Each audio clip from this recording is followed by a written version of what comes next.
ಅಖಿಲ ಕರ್ನಾಟಕ ಡಾಕ್ಟರ್ ರಾಜ್ಕುಮಾರ್ ಅಭಿಮಾನಿಗಳ ಸಂಘದ ರಾಜ್ಯಾಧ್ಯಕ್ಷರು, ಚಲನಚಿತ್ರ ನಿರ್ಮಾಪಕರು, ಕರ್ನಾಟಕ ಚಲನಚಿತ್ರ ವಾಣಿಜ್ಯ ಮಂಡಳಿಯ ನಿಕಟಪೂರ್ವ ಅಧ್ಯಕ್ಷರು ಹಾಗೂ ಕನ್ನಡ ಚಳುವಳಿಯ ಪ್ರಮುಖ ನಾಯಕರಾದ ಶ್ರೀ ಸಾರಾ ಗೋವಿಂದ್ ಅವರ ಹುಟ್ಟುಹಬ್ಬವನ್ನು ಅಭಿಮಾನಿಗಳು, ಸ್ನೇಹಿತರು ಹಾಗೂ ಹಿತೈಷಿಗಳ ಸಮ್ಮುಖದಲ್ಲಿ ಸಂಭ್ರಮದಿಂದ ಆಚರಿಸಲಾಯಿತು.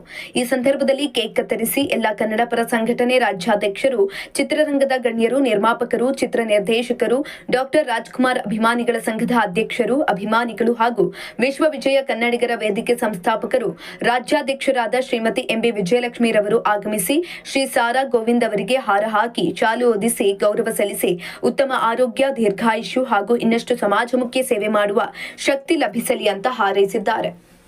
ಇವತ್ತು ಹಿರಿಯ ಕನ್ನಡ ಹೋರಾಟಗಾರರು, ನಮ್ಮೆಲ್ಲರ ನೆಚ್ಚಿನ ನಾಯಕರು ಸಾರಾ ಗೋವಿಂದ್ ಸರ್ ಅವರ 74ನೇ ಹುಟ್ಟುಹಬ್ಬದ ಶುಭಾಶಯ ಕೋರಕ್ಕೆ ಅವ್ರ ಮನೆಗೆ ಬಂದಿದ್ದೀವಿ.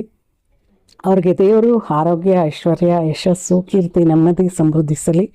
ಇನ್ನೂ ಹೆಚ್ಚು ಕನ್ನಡದ ಸೇವೆ ಮಾಡೋ ಶಕ್ತಿ ಆ ಭಗವಂತ ಕೊಡಲಿ ಅಂತ ನಮ್ಮ ಹಾರೈಕೆ. ಮತ್ತು ಅವರು ಯಾವ ಥರ ಅಂದರೆ, ಈಗ 3 ವರ್ಷದ ಹಿಂದೆ ತುಂಬ ಹುಷಾರಿಲ್ಲದೆ ಇದ್ದರು. ಆ ಟೈಮಲ್ಲೂ ಅವರು ಕನ್ನಡ ಹೋರಾಟಕ್ಕೆ ಬಂದು ನಿಂತು ಹೋರಾಟ ಮಾಡ್ತಾಯಿದ್ರು ಅಂದರೆ ನಿಜವಾಗ್ಲೂ ಅವ್ರ ಶಕ್ತಿ ಇನ್ನೂ ಹೆಚ್ಚಬೇಕು ಅನ್ನೋದು ನಮ್ಮ ಒಂದು ಹಾರೈಕೆ. ಅವ್ರಿಗೆ ಶುಭವಾಗಲಿ. ಹುಟ್ಟುಹಬ್ಬದ ಶುಭಾಶಯಗಳು ಸಾರಾ ಗೋವಿಂದ್ ಸರ್ಗೆ. ಶ್ರೀಮಾನ್ ಸಾರಾ ಗೋವಿಂದ್ ಅವರಿಗೆ ಹುಟ್ಟುಹಬ್ಬದ ಶುಭಾಶಯಗಳು.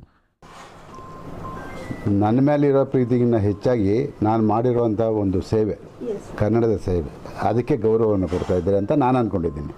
ಅವ್ರು ಅಂದ್ಕೊಂಡಿರೋದು ನಾನು ಅಂತ. ಅದಕ್ಕೆ ಎಲ್ಲ ಕಾರಣ ನನ್ನ ಆ ಹೋರಾಟ. ನನ್ನ ಹೋರಾಟದಲ್ಲಿ ಯಾವತ್ತೂ ಒಂದು ಕಪ್ಪು ಚುಕ್ಕಿ ಇಲ್ಲದೆ ತೊಗೊಂಡಿದ್ದೀನಲ್ಲ, ಅದು ಒಂದು ದೊಡ್ಡ ಖುಷಿ ನನಗೆ. ಹಾಗಾಗಿ ಇವತ್ತು ಅವರು ಆ ಒಂದು ಪ್ರೀತಿಯನ್ನು ಇವತ್ತು ಎಲ್ಲರಿಗೂ ನನ್ನ ಮೇಲೆ ಇಟ್ಟಿದ್ದಾರೆ. ಖಂಡಿತವಾಗಿ ಅದನ್ನು ಉಳಿಸ್ಕೊಳ್ತೀನಿ, ಬೆಳೆಸ್ತೀನಿ. ಮತ್ತು ಸದಾ ಕೊನೆ ಉಸಿರೋವರೆಗೂ ಕೂಡ ಕನ್ನಡದ ಹೋರಾಟದಲ್ಲೇ ನಾನು ಕೊನೆ ಆಗ್ತೀನಿ.